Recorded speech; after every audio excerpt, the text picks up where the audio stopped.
Can you just explain one thing to me, Mr. Savage? Am I right in saying that Biss and Chris and all that, they had their map and done?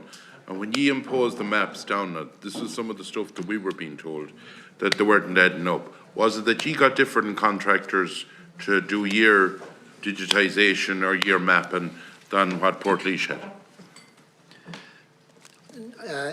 No, I don't think it's because of different digitisation. Well, did you get different contractors? No, I don't think we have different contractors. There are layers. There are different layers of maps. And was there a problem with the layering? Yeah, it's about having consistency between the two. So somebody who submits particular details on a map in the context of their BIS application, and I think we started by reference back to BIS applications, for instance, in 2022, if I'm not mistaken, in terms of the acres applications in 2023.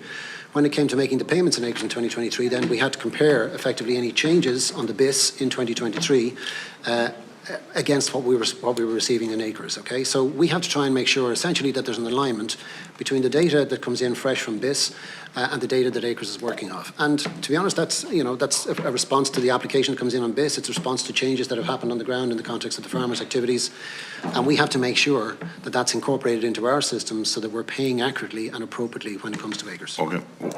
Was it ever considered, like the French done, that the French department got a loan from their deeper, we'll say, paid the farmers the money, but when it was rectified, paid it back into it?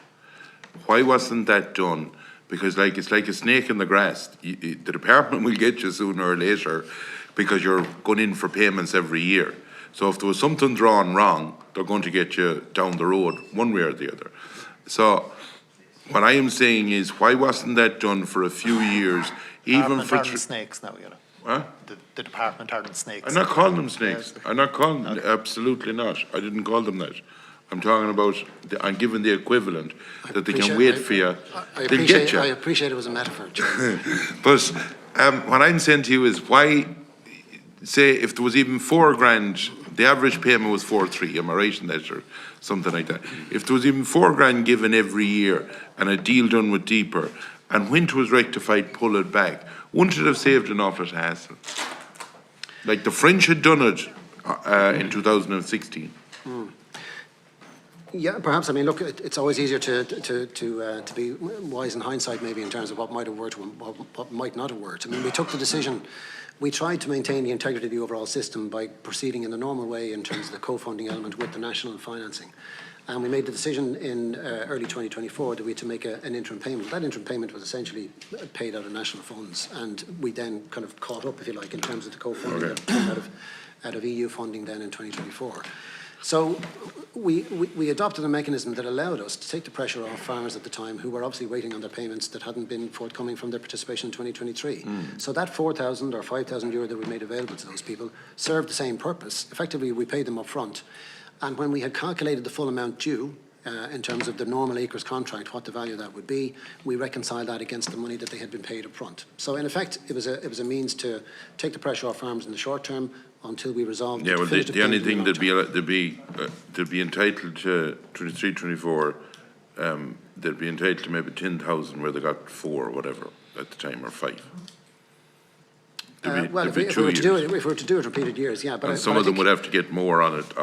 You could get more money. I think the important point here is, though, that we wanted to minimise the risk in overall terms to the financing, the overall financing picture, and we wanted to make sure then that we were in a position to make payments appropriately and correctly in 2024. One question, because my time is going, maybe Josephine, or I don't know who's going to answer this.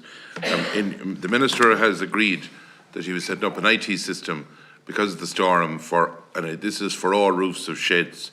Has that been done yet, or when is it going to be done? Yeah, we're working on that at the moment. I know you're working, but when? That's due to come into place later this year. When is later? Before the end of the year. So we'll be making further details on that available in due course. The Minister has made the commitment that that'll happen.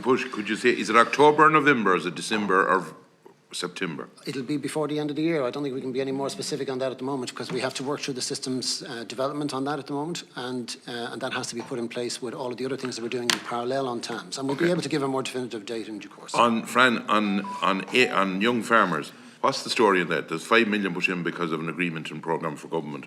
It's sitting there. what's happening on it, or when are we going to try and help them young farmers? So I think you mean Forgotten forgotten farmers, yeah. Yeah. So yes, 5 million was allocated in budget 25 for that, and we aim to have that spent by the end of this year, so distributed out. We've already opened a survey and closed a survey since we're just at the end of analysis of that survey responses that came through that ahead of launching a scheme. So we will be launching a scheme for that, but I just don't have a date that I can give you yet. But we aim to open, close, process and pay that before the end of this year.